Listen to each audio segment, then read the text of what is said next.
श्रद्धा हत्याकांड को लेकर पूरा सच जानने की कोशिश दिल्ली पुलिस पहले दिन से कर रही है। आज का ताजा अपडेट ये कि नार्को टेस्ट आफताब का शुरू हो चुका है। सुबह जब दिल्ली पुलिस उसे अंबेडकर अस्पताल लेकर गई, आफताब बिल्कुल नॉर्मल था। आफताब जो जानता है कि झूठ कैसे बोलना है, आफताब जो कि जानता है कि घबराहट को कैसे दूर करना है, आफताब जो जानता है, इतना शातिर है कि खुद को मुझे नॉर्मल कैसे प्रेजेंट करना है। जब उससे सवाल पूछे जाते रहे पॉलीग्राफी टेस्ट में, क्योंकि उसकी भी एक लंबी प्रक्रिया चली है, कभी वो खांसता, कभी वो छींकता, तो कभी वो सवालों को टाल देता। लेकिन ये दिल्ली पुलिस भी जानती है और ये पॉलीग्राफी टेस्ट करने वाले जो लोग थे वो भी जानते थे कि यहाँ बरगला सकता है, यहाँ वो स्कोप है आफताब के पास। लेकिन नार्को टेस्ट में वो किसी भी तरीके से कोई लूप होल छोड़ नहीं सकता। नार्को टेस्ट में उसके मुंह से जो निकलेगा वो सच निकलेगा। थोड़ी देर पहले का अपडेट है, एनेस्थीसिया दिया गया है आफताब को। अब वो आधी बेहोशी की हालत में जा चुका है। 7 लोगों की वो टीम है जो कि नार्को टेस्ट करेगी। सवालों की सूची पहले से तैयार है। कुछ सवाल ऐसे हैं जो नए हैं, जो दिल्ली पुलिस अभी तक ढूंढ नहीं पाई है उनके जवाब। कुछ सवाल ऐसे हैं जो कि पॉलीग्राफी टेस्ट के दौरान भी पूछे गए हैं। पॉलीग्राफी टेस्ट में जो सवाल पूछे गए, जिनका जवाब उसने दिया, अब नार्को टेस्ट में भी फिर से मिलान होगा कि वही सवाल जब दोबारा पूछे जाते हैं तो आफताब क्या बोलता है। पूरा सच नार्को टेस्ट के बाद ही सामने आ पाएगा और नार्को टेस्ट का जो भी रिजल्ट होगा उस पर देश भर की निगाहें टिकी हुई हैं। श्रद्धा गर्लफ्रेंड थी, साथ में लिव इन रिलेशनशिप में रहती थी। न सिर्फ उसकी हत्या की बल्कि उसके शव के 35 टुकड़े किए। आसपास जहां उसे ठीक लगा, आफताब ने रुक रुक कर करीब 18 दिन में उन शव के टुकड़ों को ठिकाने लगाया।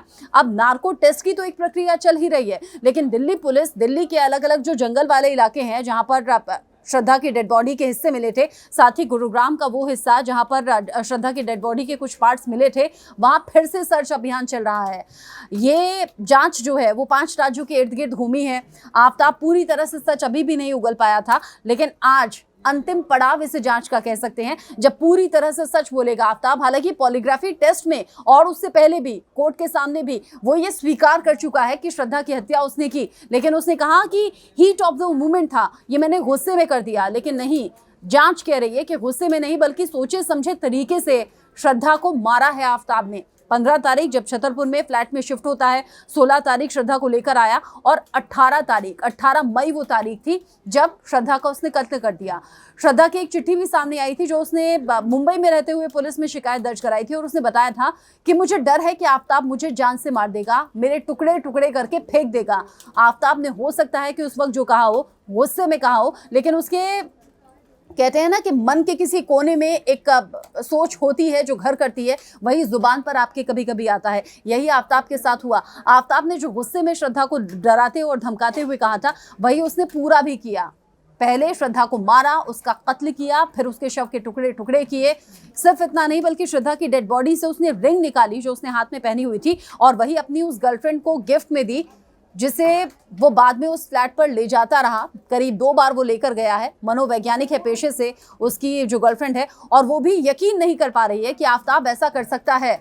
वो खुद बता रही है कि 18 मई के बाद वो उस फ्लैट पर गई थी। उस वक्त फ्रिज में श्रद्धा की डेड बॉडी के टुकड़े रखे हुए थे। ये एक ऐसी गुत्थी है जो उलझती हुई भी नजर आती है, कभी कभी सुलझती दिखती है, लेकिन कई सवाल जो अनसुलझे हैं, कई सवाल जिनके जवाब अभी आना बाकी है। आज नार्को टेस्ट पूरा होगा और सभी सवालों का जवाब हमारे सामने होगा। इस खबर से जुड़ा हुआ आगे जो भी अपडेट होगा पहुंचाएंगे आप तक।